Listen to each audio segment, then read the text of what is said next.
Want to start here? Yes. Okay. Thank you all for attending this meeting of Mumbles Community Council dated the 12th of December 2023. We'll start off with item 1 on the agenda, which is apologies for absence. Okay? Yeah, Councillor Bargan and Councillor Amelia Cox and Councillor Phil Keaton. Okay, thank you for that. Can I ask any councillors if they have declarations of interest? Do I have? Are you talking about others? Not yet.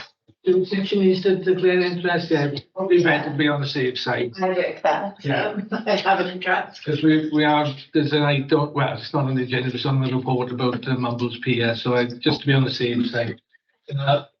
And Kelly, if you could just let Hannah know exactly what needs to be done in relation to Interest in item 22. point 32.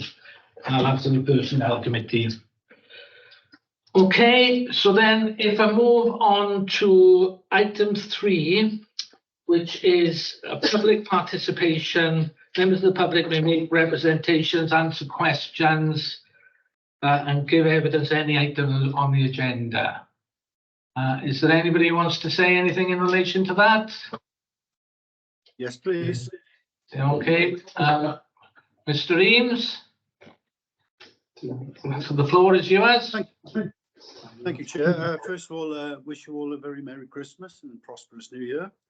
Thank you. I was lucky enough today to be in the main hall where the, I think it was Oystermouth School Choir, was it? Visited. That's correct. The warm hut. And I say they were excellent and very entertaining. So well done to them. I think I've got 5 minutes. I hope I squeeze it in then. I just want to say, first of all, when people ask questions to council, it's not a personal thing or anything.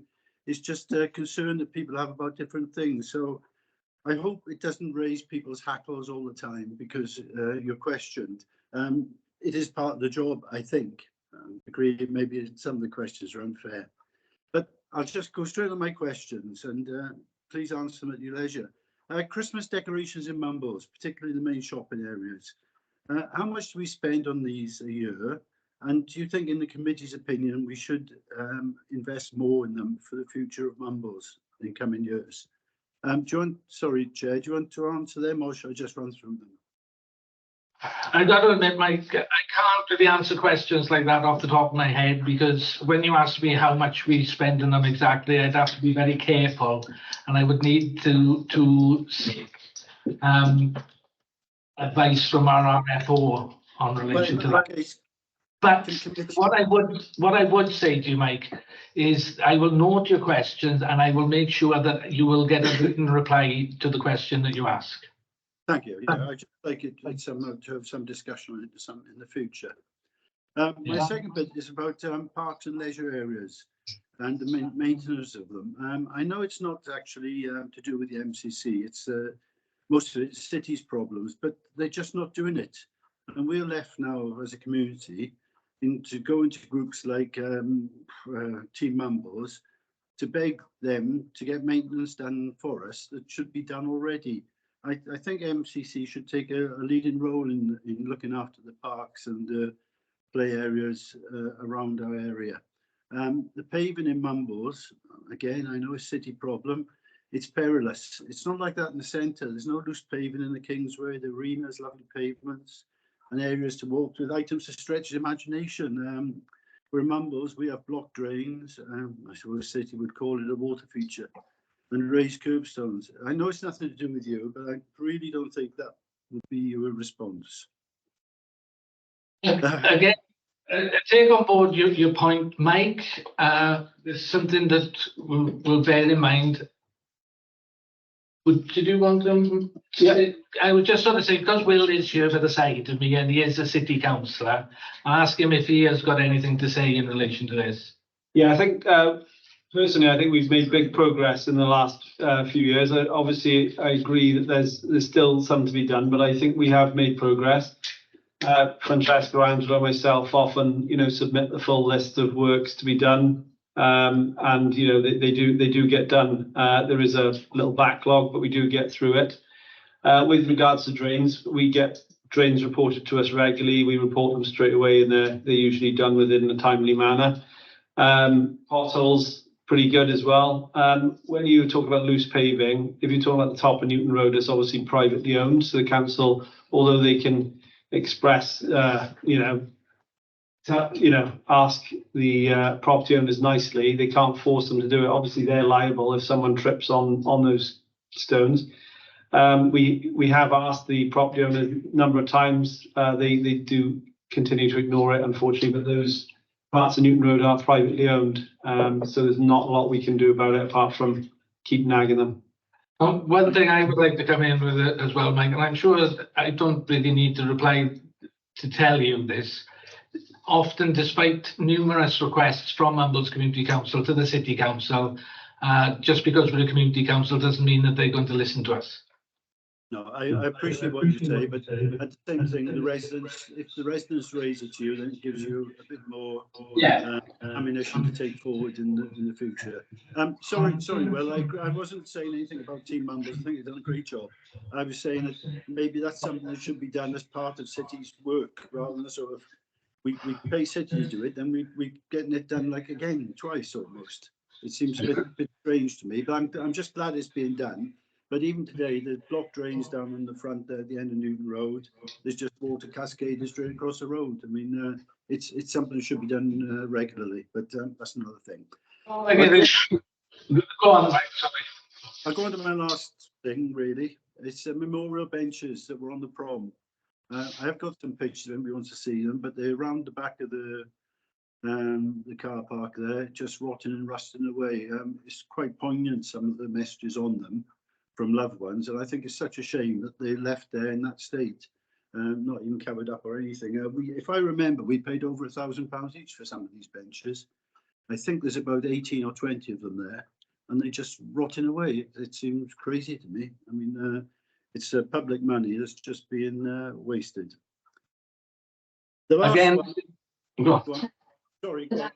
Yeah, could I bring Kerry in on this, because this is something which has been ongoing, and I know Francesca, Kerry, and a number of us have been trying to pursue this. Yeah. Kerry, would you like to come in? Yeah, so I actually went down to the Quarry Car Park myself the other day, and I've actually taken pictures of the memorial benches, because one of the questions I asked Francesca was, are there any memorial benches in there? First of all, there are, and now we need to try and make contact with the people who have put those memorial benches in to see what they wish to do with them. I've been speaking with Francesca on obtaining a price, because as you know, it was previously agreed by council that we would relocate those benches in areas of Mumbles. So Francesca and I are actively working on this. It's just unfortunately a longer process than we anticipated, and unfortunately for myself, gaining access to documents and the work history of the previous clerk is providing quite difficult at this moment. So being only in post since July myself, I'm having to try and go around different avenues to obtain the information I need to be able to obviously get this resolved, but it is something that we are actively working on. And while I've just got the floor chair, can I actually just make the point that public participation in the meeting is anything that's on the agenda for this evening. So if Mr. Reeves has got questions like this that he wants to put on the agenda to be brought forward, if he contacts one of the relevant ward councillors and they can ask me to raise it as an agenda item. It has changed. Public participation has changed recently, but it's only agenda items that the public are allowed to participate on at the moment. It's not actually a public question time section.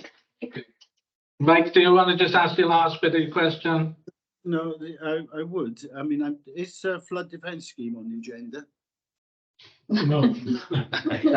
You can ask it though, and then just moving forward to next meeting. I was just going to ask whether there's been involvement with the council and if they made any recommendations to Knights Brown or Swansea Council of what the residents of Mumbles actually want on the promenade. I know they've done some work themselves, but I've not seen anything much from the residents. That's all. Yeah. Thank you very much. Okay, just in reply to that, Mike, again, we did have regular meetings right at the planning phase, and I know that the contractors did quite a lot of consultation, to be honest, I in my opinion. And so, you know, we do feel that we've been engaged. Whether we've been listened to all the time is another thing, but we're not the only voices to be listened to. So that's all I can do in reply to that. So Sorry, Chair. So the question was, what recommendations have council made? That's what I asked, really. yeah. Can't remember. I can't remember any specific questions, but we were involved in a lot of consultations and we did have quite a lot of meetings with them. But anyway, Yeah. thanks, Thank you. Mike. And, as I sort of said, be in contact in the future about, you know, how we can maybe better answer your questions, because if we're forewarned, we can be forearmed to make sure that we have the figures to hand when you ask questions. But thank you again. Thank you. I didn't realise that was the way it works, but there you go. Yeah, well, this, I mean, as Kerry sort of said, this public participation thing has changed in the format quite recently, so we're all on a bit of a learning curve here. Chair, going forward, if Mike wanted to email me once the agendas have been published, if there's anything on there that he Yeah. feels there's a question that he's going to be attending a meeting about, then that gives me an opportunity to let you know and get the answers. Yeah. ready for you for the evening. Yeah. Facilitate. Yeah, okay, thank you. Yeah, that I didn't remember it. Okay, so thank you for that input, Mike. That's very useful.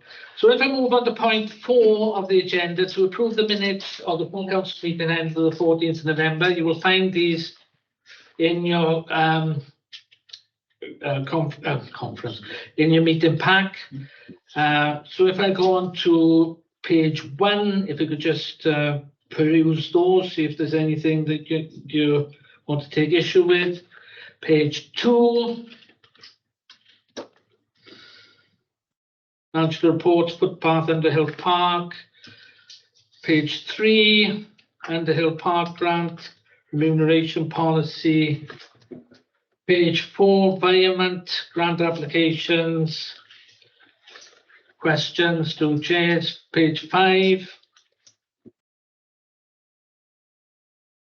Page 6. That's it. Are we all happy to accept those minutes? Can I have a proposal, please? Will, seconder, Rob. Okay, thank you very much for that. So, point 5 is welcome to a new councillor, Hannah Hunter. Congratulations, Hannah, on being elected to the new position. The way that I'll do this, if it's okay with you, Hannah, I'll go around the councillors and the staff so that they can introduce themselves so you will know. And then, as I've explained to you before, if you could just give us a little bit of a brief introduction as to who you are. Rob, if we start with you. I'm Rob. We met briefly before. Rob Marshall and I chair the Culture, Tourism and Communications Committee, and I'm a Newton councillor. Richard Jarvis, I'm on Culture and the main meeting, of course. I'm Voice Wife. Welcome. Will Thomas, represent Newton for MCC and Mumbles for Swansea Council and Vice Chair of Swansea Community Council currently. I'm Martin O'Neill and I'm Chair of the Council, currently Chair of the Council. Ian? Yes, Ian Scott, councillor from the Newton ward, and I'm Chair of Finance and Compliance. Ian Hughes? Hello, I spoke to you earlier. So I'm Ian Hughes. I'm the committee support officer, but I assist the clerk and anybody else really. I'm from Chesterfield O'Brien, represent Oystermouth Ward for MCC, and then same as Will, Mumbles and Newton City. Let's go up the screen now. So if I can start with Rhian, please. Yeah, hi Hannah, we have met briefly. Congratulations. So I'm West Cross Ward. Okay. Karen Townsend Jones. Hi Hannah, yeah, we know each other already, so yeah, we're delighted that you're here with us, Hannah. Tim Zhu. Hi Hannah, my name is Tim Zhu, I represent Mayors. Welcome on board. Thank you. Helen Nelson. Hi Hannah, Llongofadiadau. I'm Helen and I represent Males Ward along with Tim and Amelia. Okay. Rebecca Fogarty. Hi Hannah, welcome, fellow West Cross councillor, as you know. Okay. Sarah Keaton. Hi, Hannah. Hannah's already thrown herself into helping me on the Warm Hub on the 22nd with the Santa thing, because as everybody knows, she's basically Mrs. Christmas. Thank you, Hannah. Pamela, Hello and welcome. We haven't met, but I'm sure we will soon. I'm West Cross as well. Sorry, I was late trying to get in. Angela O'Connor. Hello, welcome, congratulations, Hannah. I'm Angela, one of the city councillors for Mumbles and Newton, and also Newton councillor for Mumbles Community Council. Okay, and of course there's two other councillors.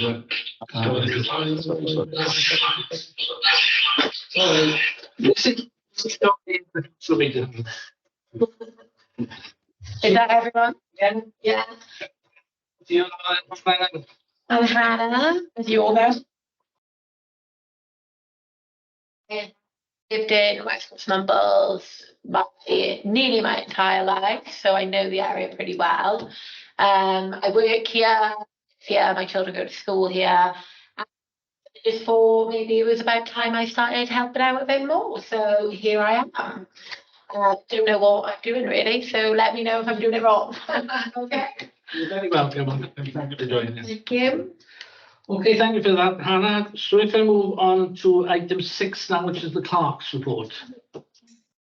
So hello, happy December, everybody. Yeah.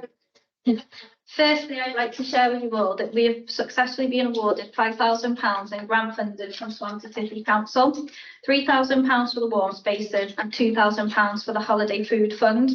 The Warm Hub funding will enable us to provide an extra day of coffee with friends on a Thursday afternoon until the end of March, and also transport for our attendees. The logistics of the transport are being worked on as we speak, and further details will follow.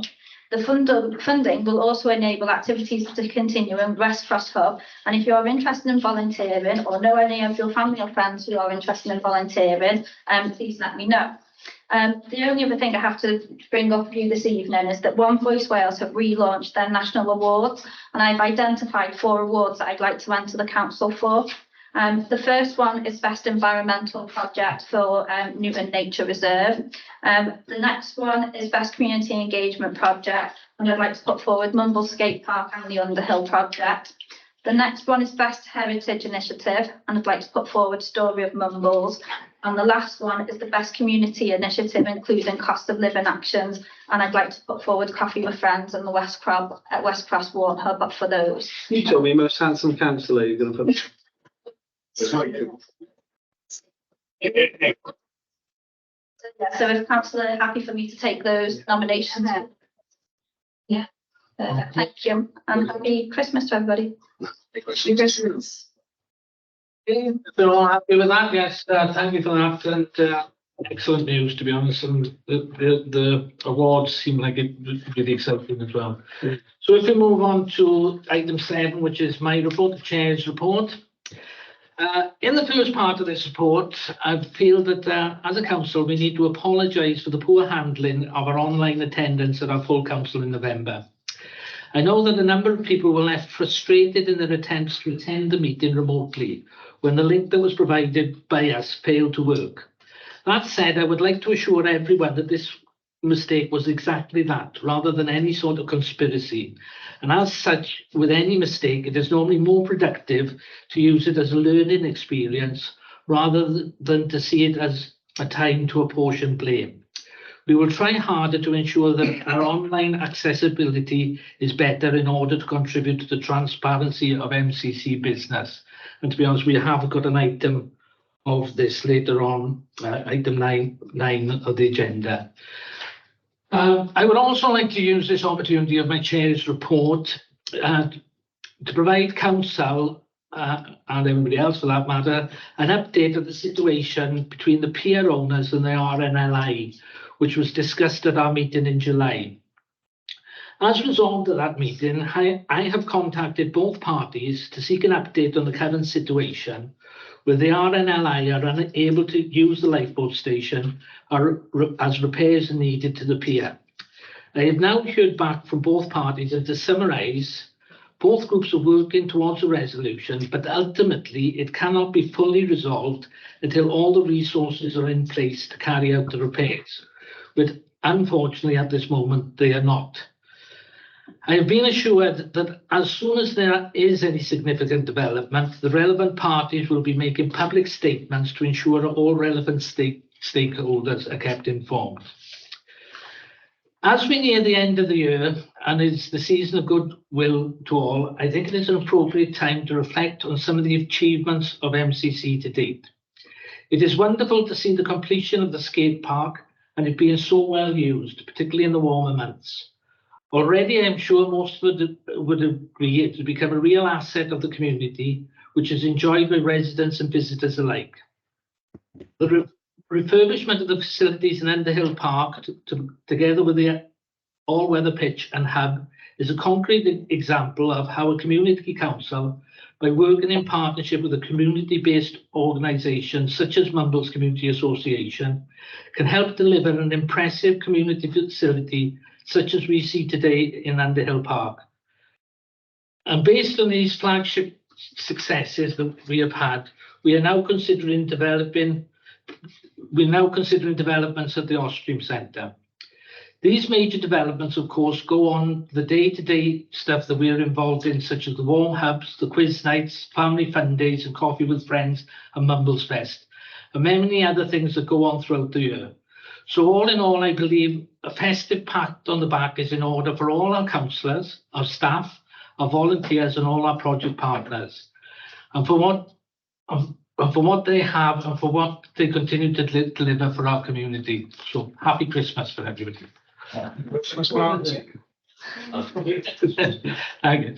So that's my chair's report. And I'd just like to sort of tag a little thing on the end of it. I thought we had a lovely little sort of staff councillor get together. It was absolutely lovely. And it was just nice to everybody to get together and have a good chat and just reflect on what's gone on in the year. And I hope that's, you know, the way of things to come, and we can do that more often. To be honest, it's nice to bring the councillors and the staff together like that. I just wanted to slip that one in then. Okay.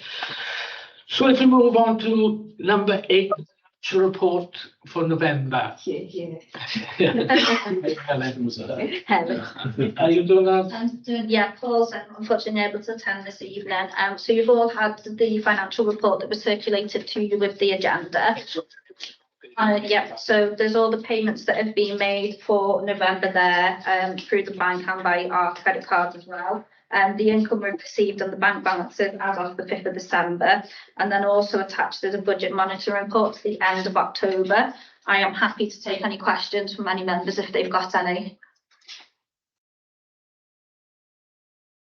Harry Townsend-Jones? Yeah, I would just like to draw everyone's attention to the fact that we have been paid in full by the lottery for the skate park. Despite various comments seen on social media about the fact that we weren't getting the money, as you can see on this report, we were paid in full. Yeah, and as a comment on that, Carrie, I think all of us have been here long enough not to pay any attention to what goes on social media. It's that you know, all sorts of nonsense goes on around there. So yes, you know, let's note that. Oh, sorry, Sarah. Could I ask, Chair, could I ask Carrie, where was this on social media? Where was it written up that we hadn't been paid in full? Probably not something I will mention here, but I think, you know, let's say the usual places. Yeah, I don't think really that's... And I think most of you will know perfectly well which group is the one and which is the person who most usually is printing derogatory stuff about the skate park and about the way that it was built. Can we just move this on? should not lie. This is lies, and it shouldn't be allowed to be published. We should challenge these things. It's really gone on far too long and caused so much damage to MCC financially. Okay, can we move on? Let's concentrate on the positive. We've had the thing. If we get wrapped up with all the negativity that comes out on social media, we'll spend our whole meetings talking about that. That was the point I was making in the first instance. Yes, nonsense does get posted on social media. There's not a lot we can do about it, to be honest. The way that we do, best way to combat that is to accentuate the positive. Don't let us be undermined by the negative, and just prove that the people are wrong by the results and demonstrating by the results. So can we move on, please? Yeah, so can I ask you to retrospectively approve the payments and to approve the budget management report, please? I'm all in favour of that. Thank you very much. So, Sarah, is that a legacy hand, or you wanted to say something again? Sorry, no legacy. Legacy hand, okay. Is that the end of your report? Yeah. Thank you very much. So if you go on to point 9, recording of meetings update again, Kerry, I think you can provide us with the update of this, because Yes. this is a bit of an ongoing issue. So it's been an ongoing issue. So what we have determined is that the YouTube account that was previously operated for Model Community Council was actually set up with only credentials that Steve could access. We've made several attempts to contact YouTube to explain the situation, and we've had no luck. We've also used our IT people to try and help us obtain access as well, and again, we haven't had any luck. So Ian has very dutifully been chasing this for me, and has had an answer this week that they have created a new YouTube account for us. They are coming to the office on Tuesday next week to show us how to upload our recordings of our meetings there. So what I would like to ask the council is, first of all, we do need to have a recordings of meeting policy, a recording of meetings policy in place. And in that policy, we need to determine the reason why we're recording our meetings. And the meetings are usually recorded for 2 purposes. The first purpose is for minute taking only, and the second purpose is for obviously broadcasting onto channels. I would also like to recommend that we remove the watch live button from our website, only because if we're uploading all of our recordings onto our website, we're going to take a lot of our storage. I'm quite happy for members of the public to email me so they can have the link and they can join the meeting that way. And then we can, after the meeting, put the recording up onto the YouTube channel separately and then contain that link within our website, as opposed to actually holding all the data contained with the recording. So again, it's a decision of council on the policy, and if they're happy for me to proceed that way with the YouTube channel. Okay, has anybody got any questions or observations before we sort of move forward on this? Will? You can go live on YouTube though. Yeah, that's what we're trying to determine how we do that as well. That's, you either need to decide whether you're going to broadcast your meetings live, because you're recording live now, or whether members of the public can join this link and watch live. And then instead of broadcasting live onto YouTube, you just put your recording up of your meeting after it's happened. Or are you going to put in your recordings of the meetings for the public, or are your recordings of your meetings purely for minute taking purposes only? Oh, yeah. I mean, for me, I think if we can post them and store them on YouTube, it makes sense. It's just easier, isn't it? Yeah, and I think if we've made this point before, is particularly if we're going to carry on posting, particularly all our committee meetings, and put them all on our own website, there's going to be a massive bandwidth. And it's going to take a lot of storage. It could well end up costing us a significant amount of money. I think that YouTube, if it is viable, that we should go down that route. Rob? One suggestion might be to have them up on the recordings up on the website for a set amount of time, and after that they get stored on external hard storage. Should anybody wish to see them again, they can then be sent.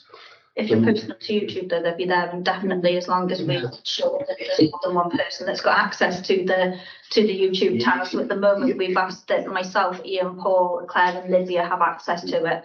Is there a limit to how much on YouTube? Well, that's what I think we need. Like with SoundCloud, I don't. 100 gigs free, and then you have to go free. That's sort of, I think we have to investigate that. From the discussions I've already had with Kerry, it seems that there is no limit.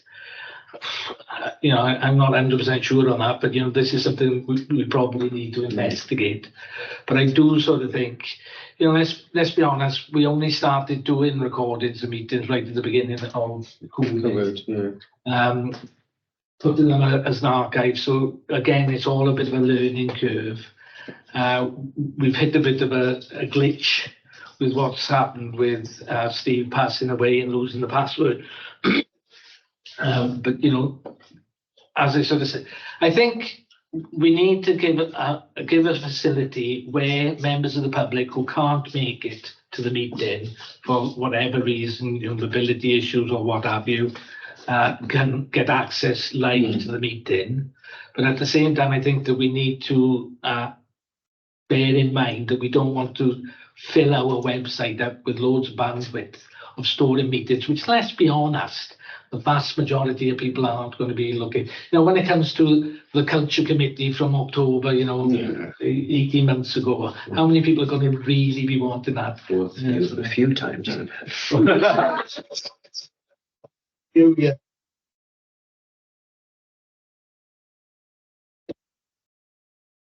We've met with SA1 next But I was going to suggest. policy for the recorded meetings. That's what I was going to suggest. We've got a meeting with SA1 on 3rd. Let's have a little chat with SA1 about the technical issues. And also, I think it would be useful to have a look at the recording of meetings policies that other community councils have got. So are we happy with that, to refer it back to Kerry, and then we bring it back to the meeting then? The technical and the policy sort of implications. And also there are policy directives, I know, on this that come out from One Voice Wales and the Welsh Government, isn't it? Right, that's it. So yeah, so we're all happy with that then? All happy to say yes? Okay. Right, so that's passed. So number 10, environment request to buy a £2,080 park gate to family fun days. No, you can speak to that. I was only going to speak. So as I told you in my clerk's report, we were successful in obtaining funding. The actual funding application I put in was for £10,000 because Swansea City Council have combined the post, the holiday food and the warm spaces scheme all into one application. So we submitted an application to do some family fun days in February for the winter period for the children. We unfortunately didn't get awarded the post funding, but the council gave us the funding to provide the food that we normally provide at those activities. So from the activities that were put on this summer, there is £2,920 left in that budget. And I'm asking council to allow me to buy a £2,080 from the Club Spark gate access, because we actually got grant funding to pay for that gate to go in, so we didn't incur that expenditure, to make the total in the Family Fun Days Fund £5,000, and then for that funding to be split equally along with the grant funding between the 4 wards, so it would enable us to put some family fun days on in the half term. In the application we actually gave it the name of Snow Much Fun Days, so it fits in with winter. So that's what I'm asking council to grant me permission on this evening, please. Okay, Rob, do you want to come in? Yeah, as council will be aware, myself and Angela have been asking Paul, the RFO, of how much we had left from the Newton Fun Day in the summer, because we were very frugal with the money we spent, and we spent the grant before the allocated money. We believe we have about £700 left out of the Newton share of those family fun days, which we want to retain because we have plans to put on children's activities in Newton. So the reason we underspent was so we could put on more rather than spend it all on the one event. So I don't think that money should be going into a pot when we've already sort of got ideas we want to do with it. It is Newton money after all. Can I just say to you, Chair, you've just said you think, sorry, Chair, you think you've got £700 left in your pot. If you put that money back into the pot and the 5,000 divided by the 4 wards, you're actually getting more money to spend in your ward. It would actually take you over to 1,250 for activities in your ward. Right. Don't understand, but I'll see.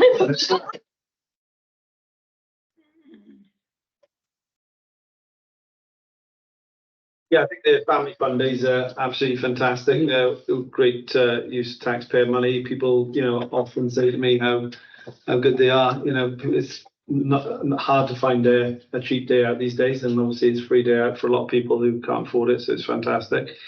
Firstly, I'd like to say thank you for being so proactive in getting the grant sorted for the gate and for driving that forward, because it's been something that's sitting on our to-do list for 3 years, however long, and also applying for the grant, although we weren't successful for that, but being proactive in doing that, it's great to have who's pushing things forward, so thanks. Rebecca Fogarty. Thanks. Yeah. Thank you, Kerry. Yeah, it's great news about the food being.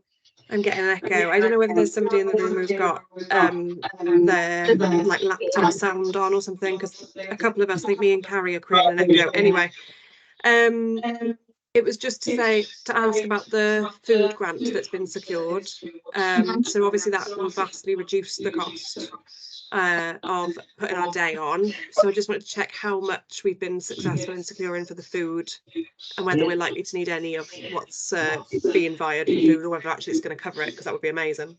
Yeah, so we received 2,000 from the Holiday Food Fund, which was the maximum amount you could receive and apply for.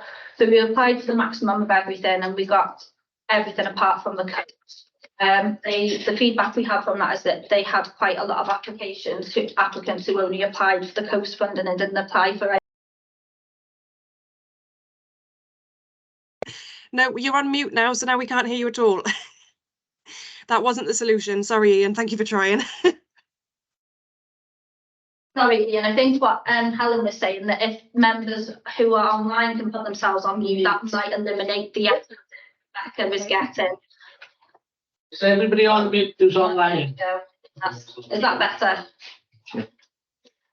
So we've got obviously, so we were awarded 2,000 for the food, so that would be £500 per ward for the food that you needed. And then the idea is that obviously the rest of the funding for the fun days as well. So by topping this up, what I'm asking you for doesn't take into account the funding for the food. That would still sit separately. So if you agreed to give me this £5,000, that'd be 1,250 per ward for your event, and then 500 from the food funding that we've secured for your event. Okay, Sarah. I think Rebecca just covered it. Basically, I was just going to say the £700 that Rob felt he'd saved from Newton is fine, as long as it goes back to doing warm hub things with families. That's not a problem, really. Thanks.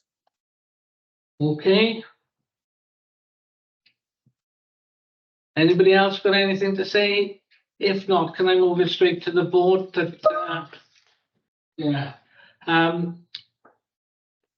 All those in favour of the environment request to 2018?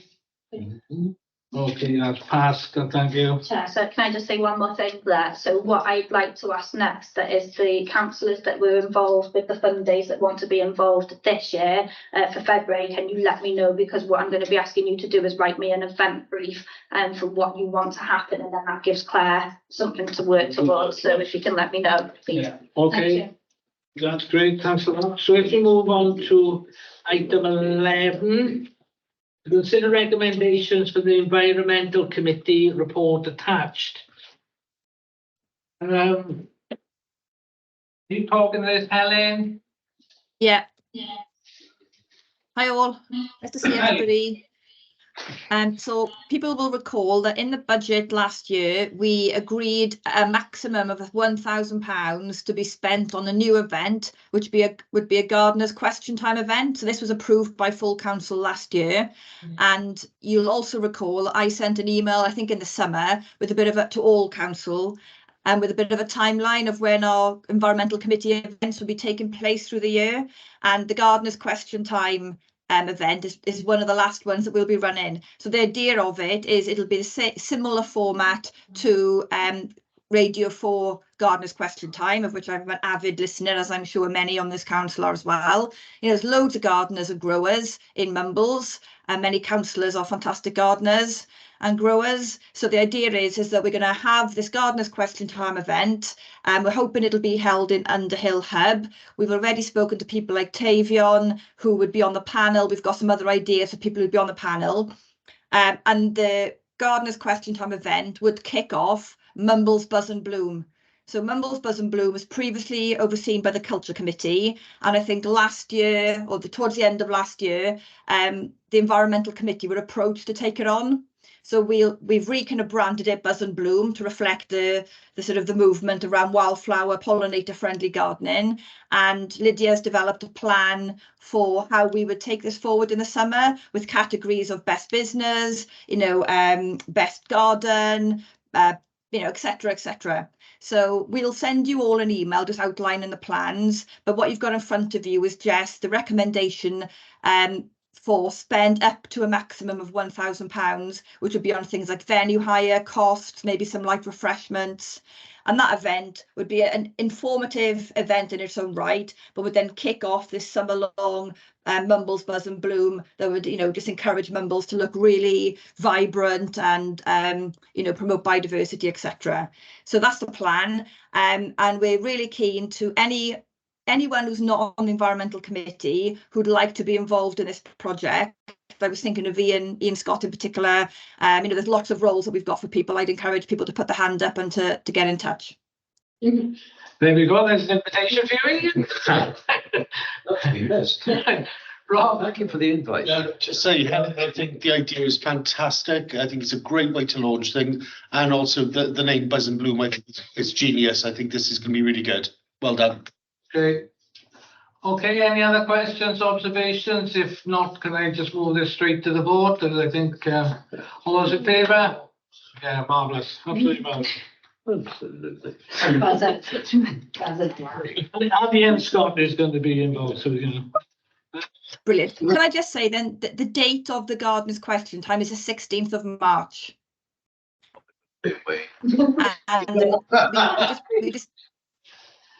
We discussed it in the Environmental Committee last night, so we will need to liaise with Claire and Kerry and all of you really to sort of get everyone to, kind of get behind it.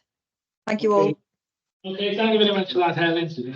So then, if we move on to item 12, which is to consider recommendations from the Finance and Compliance Committee. Again, the report is attached. Ian, are you speaking to this? Which one? Sorry. Alan Thomas. Alain Thomas. Yeah, Recommendations. Recommendations, Finance Committee. The evaluation. Yeah, the recommendations that, from Alan Thomas for the Thank you. valuation outcomes raised from the 2020 report. 1751. Okay, good evening, everyone. There are a number of items here. We'll take the first one on the list, and Mr. Alain Thomas, to do an evaluation at a cost of £2,117.51 of the outcomes arising from the recommendations which were made in 2020 and the report to be funded from the evaluation budget from Finance and Compliance be accepted. Is everyone happy with that? Okay, anybody got any questions, observations? Carrie? Well, Carrie. Thanks for voting. Oh, that sounded good. You're on mute. You're on mute, Carrie. Thanks, you just No, I was just, you said, is everyone happy? And I said, yes, I'm happy. Sorry. Okay, well, We'll just ask, yes, is something anybody got to do Yeah, I think the clerk can comment on that. It isn't something that I believe you don't have to do. The only evaluation I'm aware that councils have to do is there has to be a panel that evaluate the effectiveness of the internal audit. And that is in the accountability and governance guide, practitioner's guide, which is available on the Voice Wales website. However, if it's a practice that council have done and it's something that they wish to continue and they've got the budget for it, then by all means they can vote to do that. But obviously 2020 was 3 years ago and we're very nearly into 2024. I mean, the way the proposal is worded, it says it's basically to pay him over £2,000 to evaluate if we implemented his previous recommendations. Which seems like a lot of money to ask somebody to spend on somebody to find out if we did or if we ignored his last recommendations. I just don't see why we're going to do this unless we're going to actually listen to what he says and his suggestions. Well, those are valid comments, but first and foremost, there was £5,000 in the budget for finance and compliance for evaluation. And I think it was Carrie actually that put it forward, that said it would be of some value, perhaps if we actually spent that or spent some of it. And the RFO was good enough then to say, right, what we'll do, we'll contact Mr. Alan Thomas. And but it does seem a bit duplicitous, evaluating the evaluation. But a number of councillors were interviewed by Mr. Thomas, and I think it's fair to say the council's in a different place now to when it was carried out in, what was it, 2020. So, but again, it's the RFO that's sort of been handling that and made the communication with Alan Thomas. I've had no direct contact, and I don't believe the clerk has either. So, but that's the proposal. It was something that went through finance, and it's come to full council for ratification, basically. Can I just come back on that? Because it's almost like saying, I'm going to spend this money to avoid paying tax, but you're still spending money. I think if council aren't yes, Ian. Can I just say something, Chair? Yeah. I was at the finance meeting when Mr. Bynum, the RFO, spoke about this, and my understanding, maybe it's not reflected in the recommendation, my understanding is that it isn't just about how the last recommendations were implemented, but it's also an ongoing investigation and looking at how we conduct ourselves and I think for that purpose, each of the chairs will be interviewed as well. So it's a bit large than we think. Okay, I'll bring Carrie in and then Richard, and then I want to get in myself.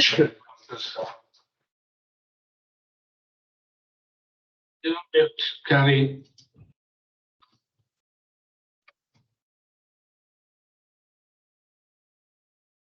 I think Ian has, to some extent, answered it anyway. Yeah, there seemed to have been a fundamental misunderstanding of what an evaluation is by certain councillors there. An evaluation is to look at the workings of the council as a whole.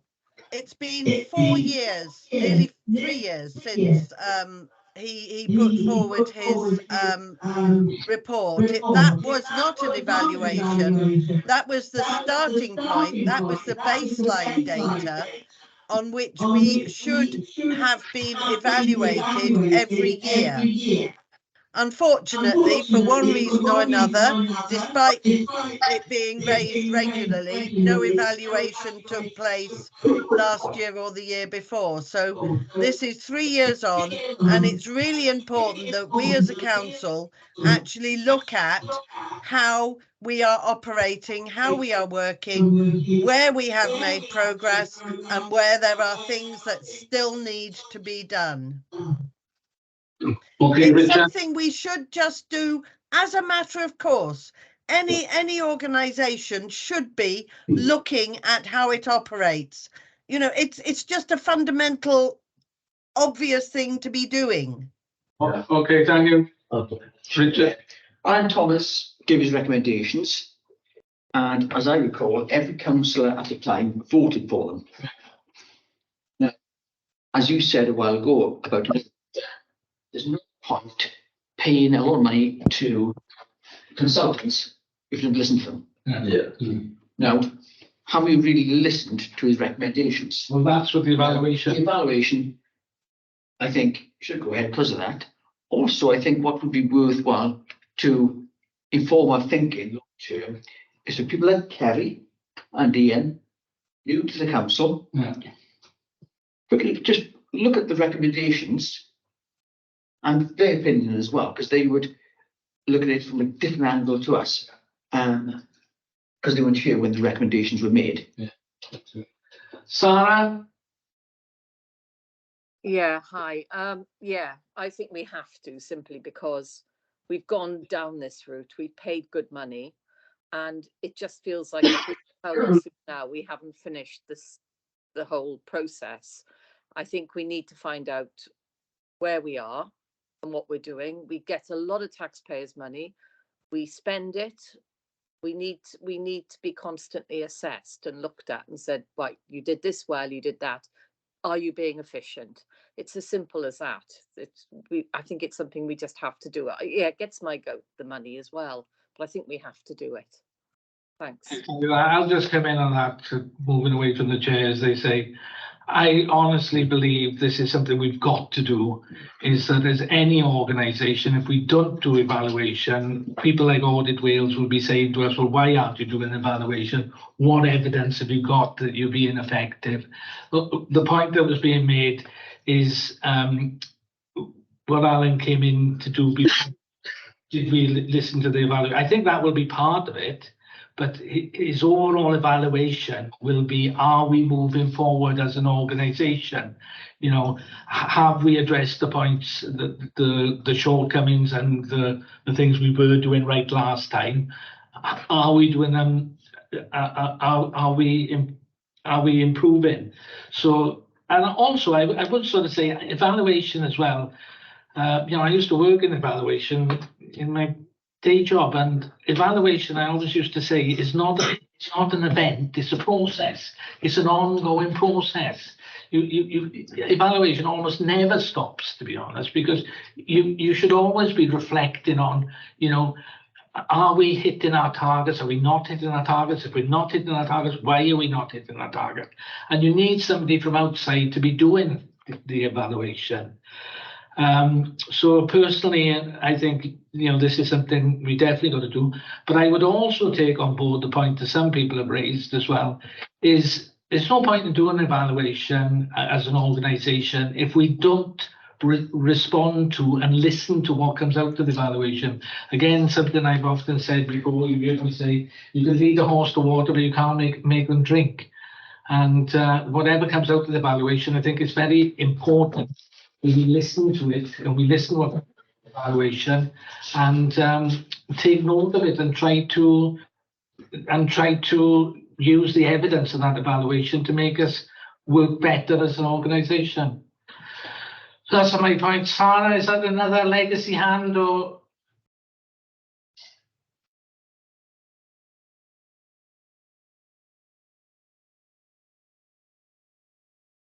Okay, so I think I just put it to the board really. Are all those in favour of the evaluation? Yeah, okay, thank you very much. So, defibrillators, Ian? Yes, certainly. A recommendation from Finance and Compliance that a grant be awarded £8,250 to provide for the installation of defibrillators within the MCC area from the small medium grant budget. Also, there's a recommendation that a defibrillator situated outside the Ostream Centre be relocated to the skate park as suggested by the applicant. And as a consequence of that, we have reduced the sum total of the grant. But the grant that was recommended is £8,250. Well, just one question on that. If we were to issue that grant, how much does it leave in the budget? Do you have that figure for small, medium grants? If we approve it, If we approve that, oh, we're all right financially on that front. roughly? I would need to locate it. Just, I think it's about 20. this is a point of interest. How many defibrillators are we talking? Are we talking just one defibrillator? No, 8. Eight defibrillators. Two per ward. Sorry? Two per ward. It covers. Well, no, actually, we already do pretty well in the Newton ward with defibrillators. We have one at the newsagent, one at the village hall, one at the Churchman's Hall, and one at Newton Garage. So, you know, we currently hold 4 there. And would it be worth having one up at Highmead Park just because it is a park? Sorry? There is one on that plan. Yeah, there was a plan, wasn't there? Yeah, There's a plan attached. plans were submitted. If I just jump in, basically Heartbeat Trust they provide defibrillators. They have identified where the gaps are. Okay. So they're the experts. They're basically saying you need them here. Okay. So that's what. That's really what I'm asking about. Great. Sarah and then Brian. Yeah, just picking up on what thing was saying was who the Heartbeat Trust. Have they actually said put one at the skate park? Because I just thought it's younger people they have they? Right, Carrie's nodding. Thanks. That's all I needed to know. Yeah, Ian wants to come in on this. So what happened this is a grant application about 2 months ago, and there were concerns by the finance committee. As a consequence of that, I wrote to the applicant and he came to visit me at Ostream, and Ian Scott kindly came along. He provided detailed maps and a lot of information actually. He explained that there's a number of charities that provide defibrillators. There's no overarching body that governs it, but we went into some detail about the best places for it in relation to, for example, Swansea Council have provided some along the seafront, for example. So there has been a lot of work gone into the locations and cutting back on the original cost by redistribution as well. I mean, I do have documents, it's about 20 pages, which I'd be happy to share with anybody really. But that's all I can say. Just wanted to say there's been a lot of work already gone into it to make sure these are the best locations. Yeah, well, this I mean, I'm quite prepared to accept that this organisation as obviously they've done a survey of the area and they've identified sort of areas where possibly we need them. And the skateboard park, yes, okay, there's younger people there, but younger people can have cardiac incidents as well. But more than that, it is on the seafront as well, and a lot of people walk and cycle on the seafront. Rhian, I nearly called it Julius then, sorry. I will sort it. I definitely will sort it. Yeah, thanks, Chair. I just wanted to pick up. So, are we using the one from the Ostream Centre? Well, that is the proposal, is to relocate the one from the just outside the centre here behind me.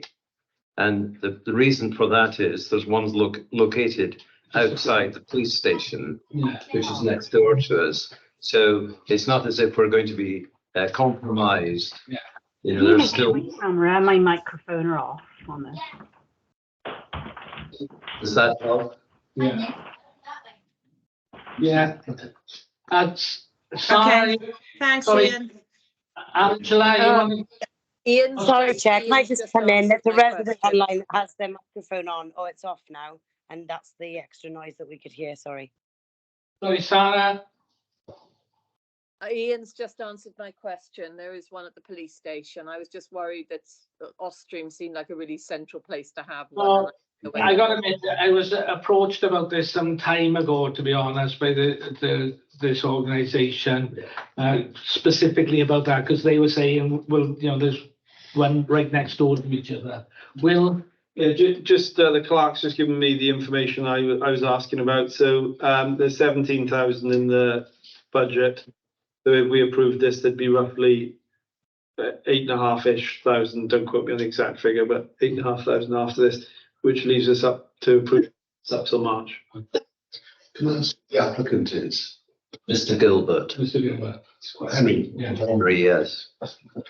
I know some defibrillators are obvious when you look at the building, at the police station. However, I know there's one in Tesco's. Sadly, they didn't know they had one when I needed one a while ago. Places like that need a sign on the window with defibrillator here. That's something we need to look at as well, perhaps. Yeah, well, I think this is something we need to bring up to the organisation. It's ongoing. It's an ongoing. I mean, if I could just mention, there's a number of aspects. We had quite a good discussion, myself and Ian. And one of them is, for example, some are locked, some aren't locked. Yeah. And they've looked at it, and I think over the last 3 years, they've had one active vandalism. So now they're providing them unlocked, because I don't know if you're familiar with it, but if you need one, if this locks, you've got to phone 999. Yeah. You then get the code, but that can take 3 minutes. The first minute is the vital time. So there are a number of aspects, and obviously signage. I'm not, you know, I tend to note them now as I go when I'm walking around. You're quite right, and that is one of the aspects they're looking at, along with one of the reasons the grant was recommended was the amount of money then resources they're putting into other things, like education, for example, training, awareness of children. So they're doing an awful lot as well. Is there one at Oyster Cabs? I have got a map of you. I'm not sure. The other thing that's worthy of note is that training would be provided by Mr. Gilbert or Heartbeat. Well, okay, so based on that discussion, are we happy to take this to Sarah? You wanted to come in again? Just a quick thought. Tim, actually, you wanted your project to go walking places and have tourist places on an app, didn't you, for Mumbles? I think perhaps if you added defibrillators and where they are on this walking app, it'd be quite useful as well. Yeah. Yeah. Okay, right, thanks for that. So are we happy now to take this to a vote? All those in favour of this recommendation? That's it. Thank you very much. That passed. The next one is. And the next recommendation is that the grant is for £2,149.48 6p for the maintenance of the Mumbles pole screen, and again be provided from the small and medium grants budget. For those that are new to the situation, we have been providing this grant for a number of years for the maintenance of the Bulls Green, which is also used for croquet. So we have 2 lawn bowls clubs and a croquet club, and the grant is divided equally so that there's not one individual club that holds the key to a decent green. Well, yeah, I think in years gone by, I think some of the criticism's been that it's underutilised, and I think since we've raised those concerns, they've added an extra club. So there's 2 bowls clubs there now. There's a croquet club. It's getting well used. I don't think it could be a better use facility than it is. It's a really good asset to the village, and long may it continue. So I'm in favour. Yeah, I was walking past in the summer as well, and I fancy it was very well used, to be honest. Carrie? I think we just need to make sure, and I think I did raise this previously in discussions, that if we are funding this through the small grants, that the Mumbles, whatever whichever one it is, the one who are there at the moment, Bowls Club, do not then charge the other users, which I understand was the issue last year. You know, this needs to be a grant that is to support all the users of it, not just paid to one who then asks for money from the others. Okay. So it should be a joint application. I think Ian did go back to them. Absolutely. Yeah. This has been. Yeah, it was a joint application. Yeah, I think we need to make that fundamentally clear. Yeah. You can do that, Kerry. Good point, Carrie. It has been done. Yeah, good point, Carrie. And you know, these sorts of things sometimes creep in, but I do sort of think that yes, we do. We just need to be explicit about that when we award the grant, that isn't the case. Yeah. Okay, if that's the case, are we all happy to approve the grant to the Bowls Club? Yeah. Okay, that's it. Right. So that's all those then. So if we move on to point 13, to consider recommendations from Community and Social Committee. Who is going to talk to this? Is it Pam? You're on mute, Pam. Julie, Rian, sorry. Sorry, Chair, I was just waving to Helen's son. Sorry. Sorry. Oh, there we are. Hi, Jack. Hi, Jack. So who's speaking to the recommendations of Community and Social Committee? I've got, as you know, I've had trouble with this laptop all afternoon and this evening. I haven't got it in front of me. I can't read it out to you because if okay, well, I can read it out for you, Pam. Sorry. Go on. You go. For the RFO to arrange a survey on the pavilion and other structures contained within the grounds of the Mumbles Bowls Club. Have we got it? Yes, we've got £5,000 put away in our budget, as you find out on Thursday. I was concerned especially that it just wasn't enough money, and if something happened, we wouldn't have enough put by to help them. And very kindly, the RFO was taking over and seeing if she can get more information for us on that. So it's for her to, the clerk, to try and find out more about what's going on, and with the ultimate idea that we need to have enough money put by to help them if we need to do that. So we asked her if she'd do that, and she's very kindly doing that. So that's the recommendation, please. Okay, anybody got it? It may be of some help to councillors that the reason for the £5,000 grant was that in the event of our success in having the community asset transfer from City for the pavilion, we felt that some certain works may well be required to make the pavilion usable, bearing in mind it's been left unattended, unmaintained by City for a good number of years.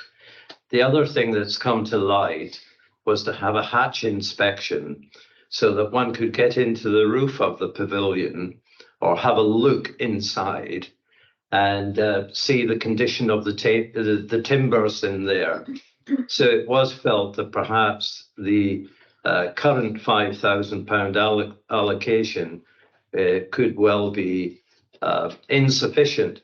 But more importantly, we didn't want to enter into just taking the community asset transfer and then find that we've absolutely ended up with a real pup, because the structure itself is bordering out of thought on the edge of a heritage type of building. It's something that's synonymous with the Bowls Green and with the village of Mumbles. So, personally, I welcome the community asset transfer. The clerk has been in communications with the City and County of Swansea. The gentleman that was dealing with it has subsequently left. There's another gentleman dealing with it. but work is in hand to try and expedite a successful community asset transfer. Anybody else got any questions, observations? If not, can I move it to the vote? All those in favour of this recommendation? Thank you. That's another one passed.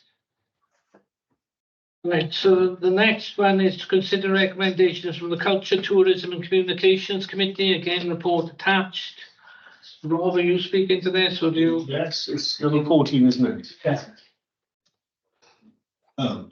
Let me just find that. About the cheese and wine event. Thank you. Cheers.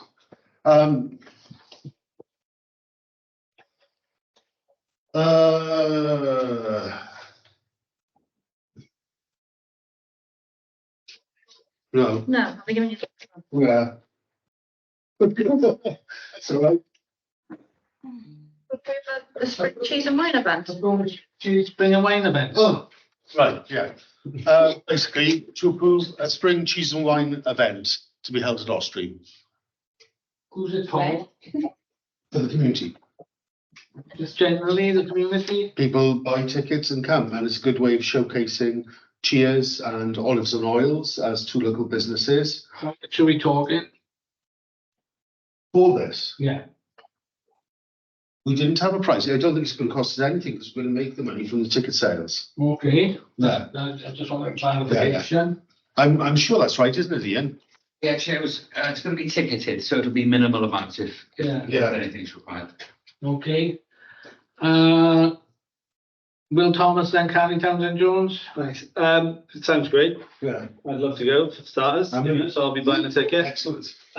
But obviously the Mumbles Fine Wines do an event in the Osprey very similarly. Right. They do it once a month. So obviously we need to make sure that we don't favour a thing, if you could bear that in mind. That Yes. Well, two wine. maybe we'd move it to a different location within the MCC wards. Or collaborate with both wine outlets, or Yeah, and see whatever. Yes, Just bear it in mind that. Oh, yeah. Yeah. That's fair. That's fair point. Townsend Jones? You're on mute.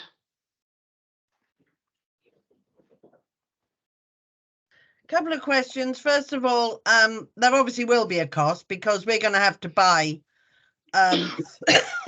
sorry, all the wine and the cheese in advance. And obviously cheese isn't something that we can take back if we don't use it. So how much are these tickets going to cost? And are they at a price that's actually going to be realistic for all our residents? Or are we talking about only those who have a significant amount of money to spare to come to such an event? I can't properly answer that question, I'm trying to say. What I will say is that, I mean, obviously the wine will be on sale and return. So it's not going to cost us anything. You know, you would get your tasters with your wine, with your ticket. So that would be budgeted into the ticket price. With the cheese, I'm sure the same. Once we know how many people, once we've sold the allocated tickets, then I'm sure Carwyn would make the appropriate purchase of cheese. As to will it be something inclusive to all our residents, I would say probably not, but that not all our residents drink wine and eat cheese. So if you don't buy wine, you're not going to go to a cheese because you can't afford it, then you're not going to go to a cheese and wine evening. Okay. You haven't answered the question as to how much these tickets are going to be. That's because I did. I said I don't know. Well, how can we approve something when most of the information we don't yet know? Okay. Does it matter how much they're going to be? Yes, it does matter. Why? It matters a lot. Okay. Can I bring Pam Erasmus in, please? Yes, this just seems a bit woolly to me. We don't have enough information. There is going to be a cost, and say, oh, it'll be a nominal cost, it'll be a small cost. But what is that, and where's it coming from? I really don't think we've got enough concrete information on this. Could we bring it back when we know we have some facts and figures, please? And some concrete information about how it's going to work. I just don't, it's too woolly for me. I just don't think I don't understand how it's going to work. And I don't know. I'll explain it again, Pam. I understood you completely the first time. You don't need to explain it again.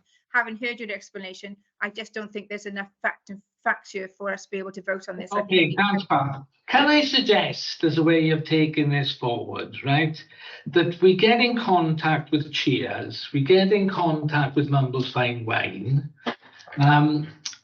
we look at, we do a ballpark costing, and olives and oil. Can you think of anybody else? Because I think this could be a good way of promoting local businesses. Do a bit of a ballpark costing, and then we can come back and consider that at this at council. Yeah. People Thank you, happy with Chair. that? Thank you, Chair. Sarah, do you want to come in on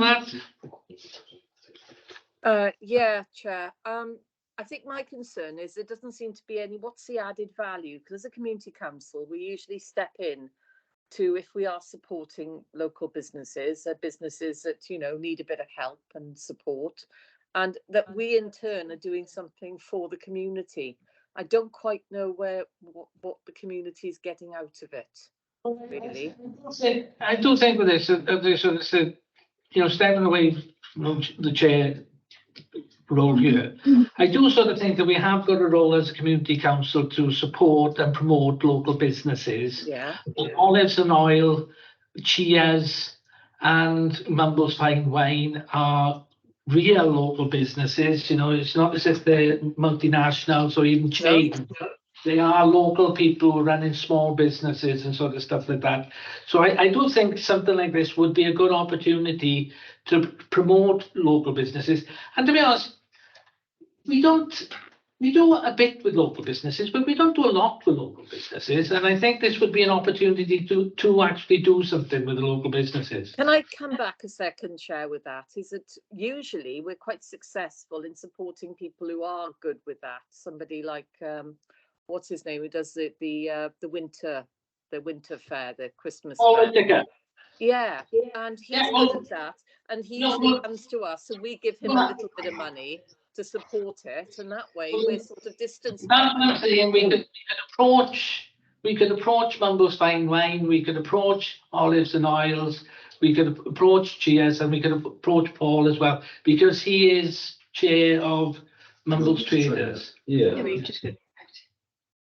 It just seems like a sensible way to do it rather than do it ourselves. Well, it seems quite easy to do it ourselves. I think what we've all just witnessed, obviously, the Choice is Yours shutting down. Yeah. And, you know, I think a lot of people, if it was easier to you know, go to the Choice is Yours, it'd still be open, okay? So I think if you build those personal connections with those shops, which is an opportunity to do that there, it creates a brand loyalty. So I think there is a reason to do it. So if you get to know, for example, the person in Olives and Oils that runs it, then you are more likely to think, oh, well, I'll do my shop and I will pop over there for my cheese, and I won't buy this wine in Tesco, I'll buy it from Cheers or Mumbles Fine Wine. It's the profile of these local businesses. And maybe it's that we look a bit wider than just those three businesses, and maybe we could look at several other things like the fishmongers, they could do some cockles or something, I don't know, whatever it is, but maybe we could look at it, expand it a little bit as well. Okay, Ian and then Pam, but I think we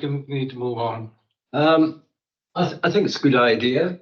I think we should be promoting events of diversify. In the past, there's been the Oyster Festival. There's been the Beer Festival. There's been all sorts of things there. I don't see why we can't, as a council, run these events, and obviously to enable us to bring in extra income to the Austrian building, which is not to be, you know, turned down. I think I welcome it anyway. Maybe a little bit more detail is needed, but in principle, it's a good idea. Okay, Pam, do you want to come in? Yes, I think we need to sit down and have a chat about how we're allocating money. I am mindful that in the grants committee, a small business was turned down for a really small amount of money because she wanted to provide yoga and chair activities for older people who don't get out of the house, and that was turned down time after time. I'd like to know, I think we need to talk about how we're applying these standards across the board as a council, to understand what we're willing to vote for and what we're not, because I'm seeing a little bit of a different standard here, and I think it's a discussion that we need to have, and perhaps we could speak to the clerk about that. Yeah, I think we're going off on a bit of a tangent there, but Thank you. Can I thank everybody for their input and say we'll bring it back after Christmas, because this will be something that Claire Anderson will be organising. It was an idea which came from Claire in the first place. It's nice that there's so much support in the room online for us.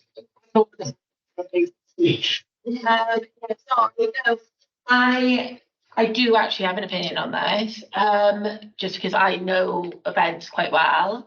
I just think it's a little too niche, but I like the idea of doing more things with all of the shops and the bars and everything like that. So I think if we just broadened it and ticketed it so we made a profit, I'm very much on board. Cheese and plant evening. Like almost like a... We don't want any. So there's also something about promoting local businesses.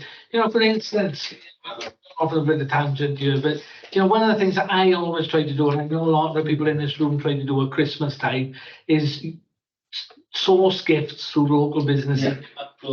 It's just a little thing to do, and doing something like this can raise the profile.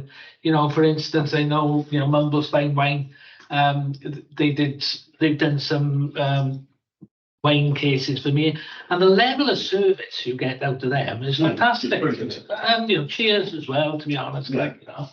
And so there's also the thing about raising the profile of local businesses, and the point that Ian is making there, or was it Ian, or one of you was making anyway, about just building up those personal relationships a lot of the time, you know, and just showcase what these businesses can do and what is available locally. So I think, you know, moving on, I see Angela's got her hand up, but just moving on before I bring Angela in, I think what I suggested a bit ago, that Rob takes this back, works the idea up a bit, comes back with a few more figures and also actual names, and then we can decide about taking it forward from there. Angela, did you want to come in? Hi, Chair. Yeah, just quickly, just to say, I don't think it's too niche at all. I do think it's about building relationships with local retailers, and I love the idea. I just think we need to fine tune it really to bring it back to make sure it's obviously not at a loss. Okay, that's great. So that's what we'll resolve on that. That we will work it up and we'll take it back. But the whole idea of highlighting and showcasing local businesses, I do think is something that we as a community council should be more in. Okay, so that's everything from the. So if we move on to the next item, which is item 15, questions for the chair of the Community and Social Development Committee. Any questions? Questions for the chair of the Culture,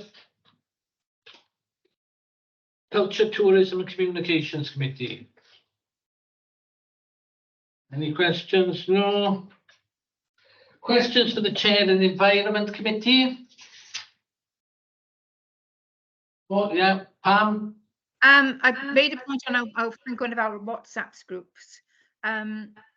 This is the old girl on crutches speaking here. I asked if there are any benches spare, and if we could put 2 benches along the wall, next to along from where the little shops are before the bus stop, because buses are so infrequent now. A lot of people are having to queue for half an hour before they can get on a bus because the buses sometimes don't turn up. Do we have any spare benches, and would it be possible to put them there? Did somebody get that message, and can I ask about it now? Is that a question? That was a question to me, yeah, Pam? I think you're the appropriate one, Helen. I'm not sure. Yeah. Well, yeah, Civic Amenities is under the Environmental Committee. There's quite a lot going on with the benches, which Fran and Kerry are part of. So can I get back to you separately on it? Because it is quite a convoluted. I think there are benches, Pam, the long and the short of it, and we can buy them anyway. But it's quite a complicated system which Fran is helping with. Can we get back to you outside of the meeting? Great, I just wondered if there was some left in the budget, could I grab two to put in mumbles for the people to sit on who are having to catch the bus there? Thanks very much. Okay, thank you for that. So then questions, unless there's any more questions to the Environmental Committee, questions to the Chair of the Finance and Compliance Committee. Rebecca? Thanks, Chair. Yeah, I don't know whether it's a question for the chair of the committee or for the clerk, but I'm sure one person in the room will be able to answer. I'm sure that we used to also receive, alongside recommendations to approve grants, we used to receive recommendations to not approve grants, which gave full council full visibility of the full range of grants that are coming in, and then also that kind of second layer of scrutiny, really. And I know that in the meeting I missed this month, there was a grant that was refused, and it's not on the agenda today. So I just wanted to ask, is this a change of practice, and is it possible to bring it back? Because I thought it was really useful to have full scrutiny of both those that we want to approve and those that we want to refuse. Okay. Thank you for the question, Rebecca. It was a grant application that had been given considerable thought, and our committee support officer kindly contacted the applicant because there were a few gaps.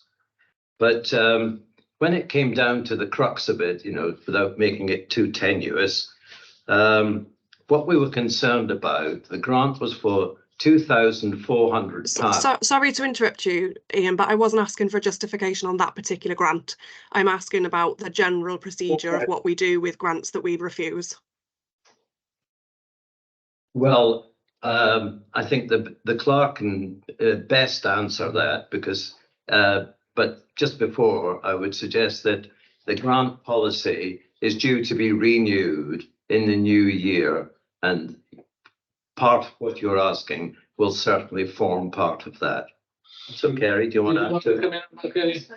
So the declined grant applications will be coming forward, but it won't just be the one application from that meeting. There has been previous applications from previous meetings that have been declined and haven't been brought forward for ratification to full council. So they will all be brought forward in January. So there will be a couple of applications that do need to be brought forward.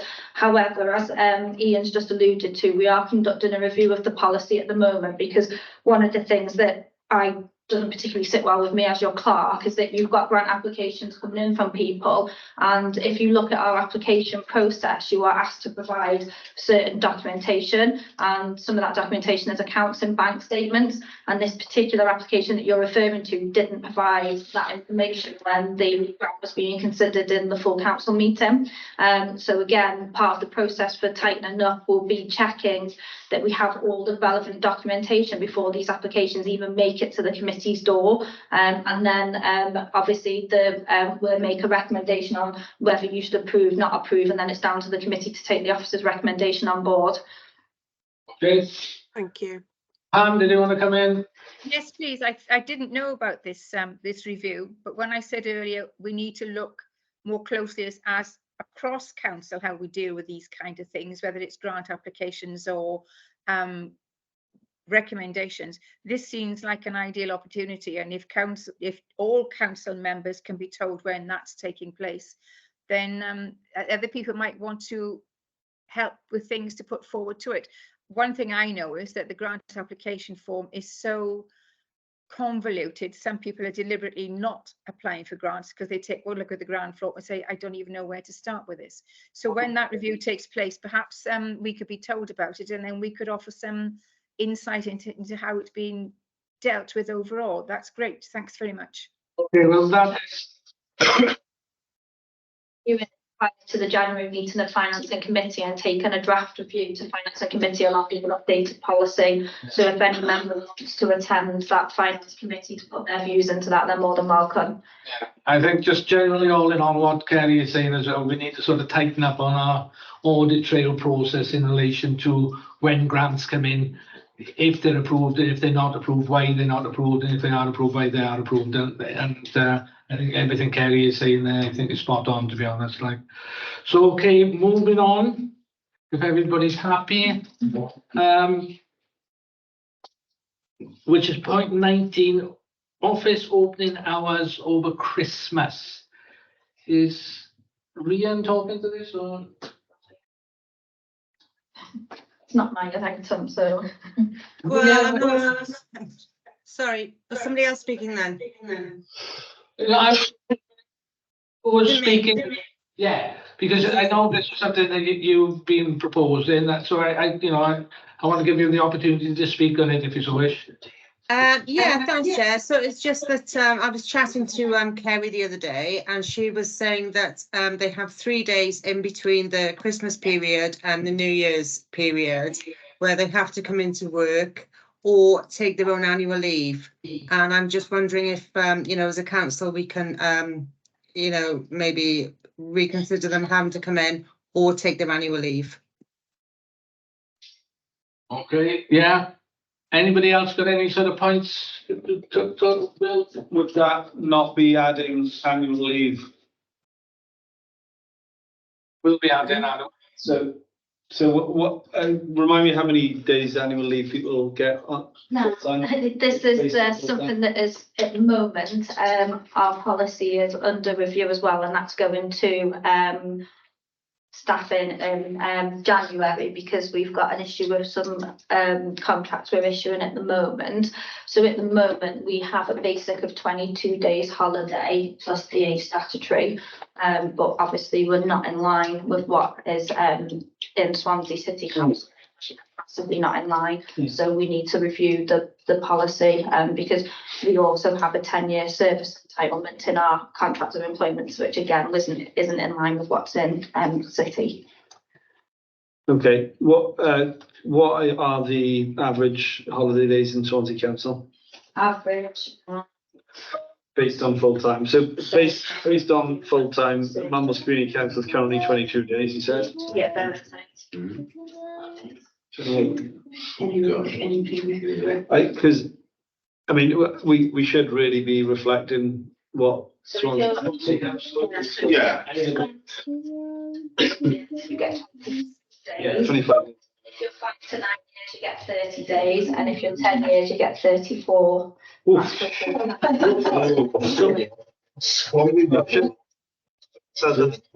the employees are also entitled to 8 public bank holidays and 1 extra statutory day. 34 plus 8, that's incredible. Anyway, I think as a minimum 25, I mean, my staff get 25. I think 25 is a good amount. So I think what Ian's suggesting. Chair, if I can just come back to you, the reason why this is for us is because we're looking into 2 employees' contracts to bring them over terms and conditions of employment that everybody else. We had an exchange with Nicola this week. Yeah, so we've been speaking with Nicola. The plan was that we were going to take it to staffing first of all and then bring it back to full council. However, because of this item now being on the agenda with Christmas, if you are going to agree the 25, then I would suggest that you agree to the policy that is which Swansea you've got in place, which is because you've got members of staff here that are on different level of service. So like, for example, I'm nearly 8 years. I've got Elaine going to 10 years in February. I've got Diana and who working on 1 year of service. So and that's what the policy in Swansea reflects, the different service levels that you put in. You almost get rewarded for your long service. Can I bring Carrie in and then Rebecca, please? Yeah, I was just going to suggest,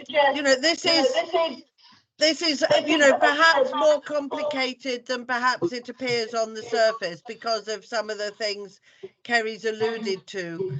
And I really don't think it's something that we can kind of agree on the hoof, with a couple of minutes discussion. I do think it should go back to personnel and is looked at along with all the contractual issues that we need to look at. So, I mean, as far as I'm aware, there is no obligation for staff to come into the office in those 3 days. There is a requirement for them to be working, but or unless they choose to take holiday. But I don't think we've ever had the office open between Christmas and New Year. Rebecca? Thanks. Yeah, I was going to say as well, ideally this would have come through a recommendation from personnel, but I very much appreciate the time element to this discussion. I agree with, I think, what everyone else has been saying, that 22 days is now quite low, even for a new starter. But, and I know there's, Helen's been saying in the chat that, you know, as a public body employee herself, she has a more generous entitlement. I work in the third sector in my other job, and we have something they're called Shelter Cymru days. They are specifically for the festive period, and they are days that are in addition to your annual leave, but they are fixed days every year. So this year it's the 27th of December and the 2nd of January. Those are days the office is closed and no one's expected to work. And I think we could do something similar. I think given that it is the last meeting before Christmas and we wish to be, you know, responsible, good employers, we could perhaps consider agreeing something like that for this year only. You know, and then look to incorporate that in whatever the review tells us for future years, if people would be open to that. Yeah, I very much agree with what Rebecca is suggesting there. I'm sure we can come to some sort of almost informal arrangement for this year. But then we take this back, well, particularly to Nicola and to the personnel committee. Yeah, but this, so with incorporating the staff from. Yeah, can I just give some context to the other candidates arisen in between the personnel committee we've just had? That's why it didn't have time to come as a recommendation, because I know that the next couple of agenda items you've got recommendations for personnel committee actually arose in between, and we've been trying to decide which was the best way to deal with it. We'll be able to give you more information on that next month, and I do know that Will hadn't finished what she wanted to say when I rudely interrupted him. Do you want to come in and then I'll bring Pam in and then we'll just move on, I think. I can't remember what I was going to say now. I think it was along the lines of, I think 25 should be our minimum, and therefore I think we could, you know, close the office of this one. But we do need to seek advice on it before. That's, you know, that's where we got Nicola in there. Pam? I think the point is made that that our staff would be allowed to work from home and they needn't travel to the office. Is that all right? That they would be allowed to work from home on those days? Does that contravene anything, or could we just tell them that? So what are you proposing? I didn't hear that, I'm sorry. Answer the bones and sort of stuff like that. Can't we just on this occasion do take what Rebecca's suggestion is an informal agreement on this occasion that we don't expect staff to be available on those days, just on Christmas, and then we seek professional advice going forward via the personnel committee to come up with a solid recommendation so that this situation doesn't occur again. Yeah. Okay, Carrie, do you got something to say? Yeah, I was just gonna, I mean, I'm kind of preempting personnel, but the recommendation that we are putting to personnel, you know, based on the Swansea Council recommendation is that the minimum is 25 days. So we could say that kind of we're preempting that by adding those 3 days on, but that they would have to be taken between Christmas and New Year, because, you know, we can't, you know, it's difficult if we agree to that, but then there's a kind of expectation based on this year that staff will get 3 extra days as well as their holiday being increased. Yeah, but I don't think that's what we're suggesting. Well, that's what we just need to be clear that we are not. Just suggesting that 25-day occasion. Angela? Angela? You're on mute. Sorry, I was talking to myself then. Yeah, no, I sort of agree with Carrie's point. I don't know whether it should be put to personnel, and we have to be careful about what we're saying here, because we all want to be nice and give extra days holiday now, of course, but you know, that is an extra 3 days holiday that we're just granting now here going forward, and will that you know, incur problems going down the line of when they want to take them, etc. So what are we suggesting? So we suggest that we will preempt what we're going to agree at personnel? Yeah, or what Rebecca was suggesting, that just on this occasion, we have these informal 3 days, but it is a strict understanding that this is not a formal undertaking. I think that makes more sense. Me too. Yeah, I think we should go Yeah, with that's that one. fine. Yeah, so can we vote on that to just That's move good. forward? All those in favour, thank you very much. So exclusion of press and public in accordance with the provision of the Public Bodies Admissions to Meetings Act 1960, it proposed the press and public be excluded from the following items of business due to the confidential nature of the business to be transacted, i.e. the Underhill motion. So can we vote on that? All those in favour? There we go.